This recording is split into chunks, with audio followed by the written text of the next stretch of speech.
একজন বিবাহিত ব্যক্তি যদি জেনা করে ফেলে, নাউজুবিল্লাহ, যে দেবর ভাবি শালিদুল্লাহ ভাই তোমরা শোনো, যদি বিবাহিত কোনো ব্যক্তি জেনা করে ফেলে, সে যদি খাস তওবা করে আল্লাহ পাকের কাছে, আল্লাহ পাক যদি তার সমস্ত গুনাহ মাফ করে দেন, তারপরেও যদি তার এই মামলাটা ইসলামিক কোর্টে চলে আসে, তাহলে তাকে রজম করতেই হবে, বেঁচে থাকার অধিকার নাই। আমি দলিল দিচ্ছি, শোনেন। নবী সাল্লাল্লাহু আলাইহি ওয়াসাল্লামের একজন সাহাবী, মহিলা সাহাবী, তিনি পাপ করে ফেলেছেন। কি করেছেন? জেনা করে ফেলেছেন।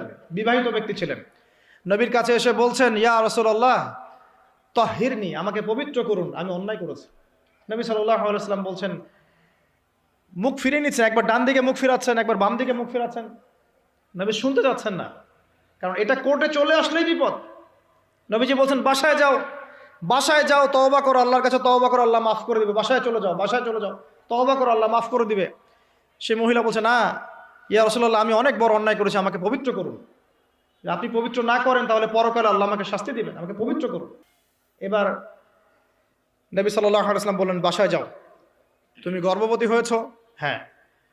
বাচ্চা খালাস করো, তারপরে এসো, তোমার বিচার করে দেওয়া হবে ইনশাআল্লাহ। সেই মহিলা বাসায় ফিরে গেল, তওবা করতে থাকলো, তার গর্ভের সন্তান বড় হতে লাগলো। এক পর্যায়ে সন্তান জন্ম হলো। সন্তান জন্ম হওয়ার পর সে এসে বলছে, ইয়া রাসূলুল্লাহ, এই যে কোলের বাচ্চা, এই যে 3 দিন আগে 4 দিন আগে হয়েছে সন্তান, আমাকে এখন পবিত্র করে দিন, আমাকে শাস্তি দিয়ে পবিত্র করুন। নবী সাল্লাল্লাহু আলাইহি ওয়াসাল্লাম বাচ্চা দিকে তাকিয়ে বলছেন যে এই বাচ্চাকে দুধ পান করাতে হবে। এবার তিনি নবী সাল্লাল্লাহু আলাইহি ওয়াসাল্লামকে বলছেন, ইয়া রাসূলুল্লাহ, এই যে আমার বাচ্চা এখন রুটি খেতে পারে, আমাকে এখন পবিত্র করুন। নবী সাল্লাল্লাহু আলাইহি ওয়াসাল্লাম একজন মুসলিমকে বললেন, এই বাচ্চার দায়িত্ব কে নিতে পারবে?